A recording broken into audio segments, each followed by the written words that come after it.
Okay, तो हमने ऐसे स्टॉक चुने जो बजट से बिल्कुल सीधे सीधे रिलेट होते हैं, और अगर उसके बाद कोई ऐलान नहीं आता तब भी कोई फर्क नहीं पड़ेगा। दो स्टॉक शुरुआत में, डाबर और HUL। ये मैंने इसलिए चुने हैं क्योंकि पूरी उम्मीद है कि इस बार बजट में किसान सम्मान निधि जो है उसमें 2,000 रुपये की बढ़त की जा सकती है। अभी 6,000 है, उसको 8,000 होने की चर्चाएं हैं। चूंकि रूरल डिस्ट्रेस काफ़ी है, किसानों की आमदनी इतनी नहीं बढ़ी है, और ग्रामीण इलाकों में लोगों के हाथ में पैसा जाए तो इसके ज़रिए हो सकता है। साथ ही मनरेगा पे खास फोकस होगा, क्योंकि एम्प्लॉयमेंट अगर आप डायरेक्टली जनरेट नहीं कर पा रहे हैं तो मनरेगा के थ्रू उनको ये मदद करनी पड़ेगी। तो मुझे लगता है कि इसकी वजह से काफ़ी फोकस हो सकता है। और आप इस समय अगर आप ग्रेन्स के प्राइसेस देखें तो MSP है उससे ऊपर चल रहे हैं। तो रूरल डिमांड को पुश देने का सरकार का प्रयास और जो हो रही है, उस समय लगता है कि डाबर और HUL जैसे जो लो टिकट साइज और डीप पेनिट्रेशन में है उनको फ़ायदा हो सकता है। तो ये दो हमें लगता है कि ग्रीन में ट्रेड होने चाहिए। इसके बाद अगली थीम, जैसे कि अभी आशीष ने बताया कि बहुत बड़ा कैपेक्स होने वाला है, रेलवे में हो रहा है, इंफ्रास्ट्रक्चर में हो रहा है, अलग अलग क्षेत्रों में हो रहा है।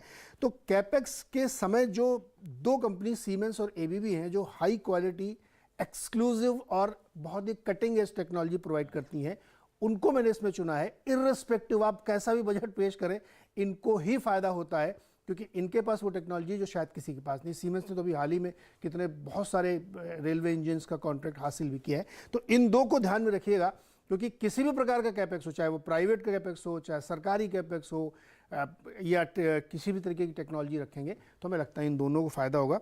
इसलिए इन दो को भी रखिएगा। दूसरी थीम मेरी है कि कैपेक्स का जो फायदा उठाना है वो ABB और सीमेंस के जरिए लेना चाहिए। तीसरी बता दूं, डिफेंस बहुत ही हाईलाइटेड है, और पिछले 1-1.5-2 सालों में आप देखिए कि सरकारी जो कंपनी है HAL, BDL, तमाम ने बहुत, BEL ने बहुत ड्रीम रैली यहाँ पे दिखाई है।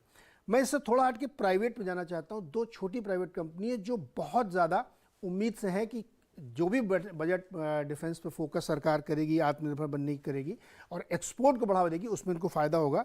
दो कंपनी है, डेटा पैटर्न और PTC इंडस्ट्रीज। PTC इंडस्ट्रीज जो है वो इक्विपमेंट बनाती है, छोटे छोटे पुर्जे बनाती है, मटेरियल्स को कन्वर्ट करती है, और ज़बरदस्त इसमें गेम्स होने की उम्मीद है। और इनके मैनेजमेंट से हमने अभी बात भी की थी, तो उनको बहुत होप है कि बजट का जितना भी एक्सपेंशन होगा उसमें इनका बड़ा शेयर होता हुआ दिखेगा। और वही चीज़ डेटा पैटर्न्स की है जो उसके लिए टेक्नोलॉजी प्रोवाइड करता है। अभी रिजल्ट्स कितने बढ़िया आए थे, उसके बाद लगातार स्टॉक में एक रैली है। तो अगर डिफेंस प्ले करेंगे हम, तो हमको लगता है कि प्राइवेट और छोटी कंपनियों के थ्रू जाना चाहिए। सरकारी काफ़ी चल चुके हैं, इसलिए मैं उसको वहाँ से अवॉइड कर रहा हूँ। ओके, तो शुरुआत करी थी मैंने वो बड़ा नंबर केपेक्स का, उसके बाद बात करी थी केपेक्स चैनलाइज कहाँ होगा,